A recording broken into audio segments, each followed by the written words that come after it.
Mayong gabi sa tanan.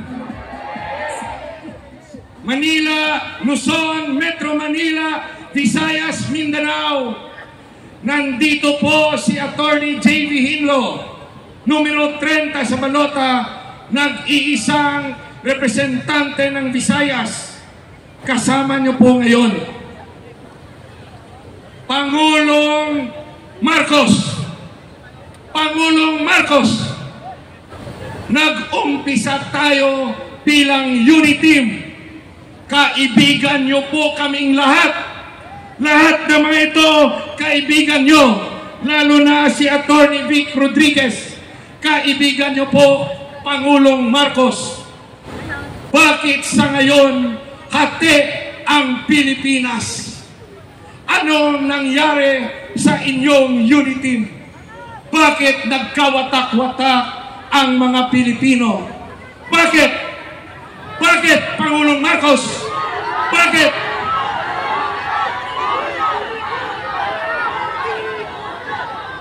Pangulong Marcos, noong umpisa ng inyong termino, gusto ko po talagang tumulong sa iyo. Dala po ng senador ng Visayas ang sa tingin ko solusyon sa mga problema natin sa kahirapan, solusyon sa problema sa korupsyon. Naging commissioner po ako ng PACC. Alam ko po ang naging problema sa korupsyon. Nag-antay po ang PACC na kausapin nyo kami, ang Presidential Anti-Corruption Commission. Bakit po, Pangulong Marcos, bakit inabolish nyo ang PACC sa kauna-unahang mong executive order? Bakit po, Pangulong Marcos? Gusto ng korupsyon! Pangulong Marcos, kaibigan mo po lahat ng mga ito, ang mga kasamahan mo, kaibigan nyo po kami. Bakit ginawa mo ito sa amin? Bakit pinadakip mo at dinala sa Hague, Netherlands, ang tumulong sa iyo, ang dating Pangulong Tatay Digong? Pangulong Marcos, bakit kinuha mo po sa Pilipino si Tatay Digong?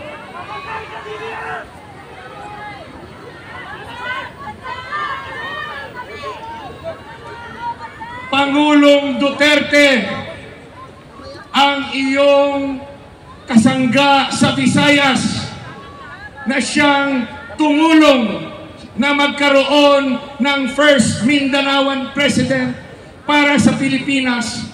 Naalala ko pa noong 2014, yung mga kasamahan ko sa PDP Laban, sabi nila, JV, Attorney Hinlo, tulungan niyo po ang Mindanao. Pinabayaan po kami. Wala pa po kaming presidente. Ako, si Attorney Hinlo, kasama ng mga kaalyado natin sa Visayas at mga kaibigan sa Luzon, tumulong po kami sa Mindanao magkaroon ng kauna-unang presidente. Pangulong Marcos, bakit kinuha mo ang kauna-unang presidente ng Mindanao at dinala mo sa Netherlands para husgahan ng mga dayuhan? Banyaga. Bakit po, Pangulong Marcos?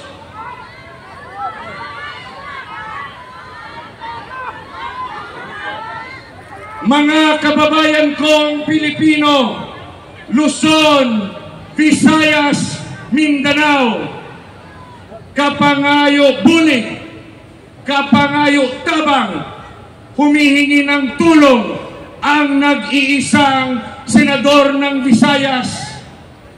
Pagbigyan nyo naman po ang Visayas. Nag-iisa lang po ako. Pwede bang tulungan nyo kami magkaroon ng senador? Pwede bang magkaroon ng representasyon ang Visayas?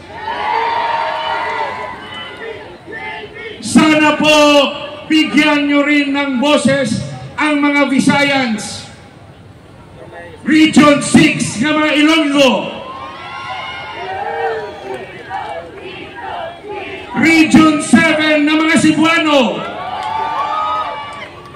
Region 8 na mga Waray, at ang aking mga kababayan na Ilonggo sa Negros, mangayo kami bulig sa inyo, Mindanao, kag Luzon. Tulungan niyo po ang Visayan Senator at bigyan niyo ako ng mga kasamahan. Ang mga Duterte 10, tulungan natin lahat kami. Walang laglagan sa Duterte 10. Walang laglagan sa Duterte 10. Mahihirapan si Pangulong Robin Hood Padilla, mahihirapan si Senator Bongo, mahihirapan si Senator Bato kung tatlo lang sila ang nasa Senado. Papayag ba kayo na ganito pa rin ang mangyayari? Kulang ang boses natin. Kung gusto nyong marinig ng Malacanang ang boses natin, ang dating kaibigan ni Pangulong Marcos, tayo yon. Ayaw niya tayo pakinggan. Maririnig ang boses natin kung mananalo ang Duterte 10 ngayong Mayo 12, 2025. Duterte! Duterte! Duterte! Salamat, Pilipinas! Maraming salamat, Attorney Jerry Hino! Wow! Yung susunod naman natin,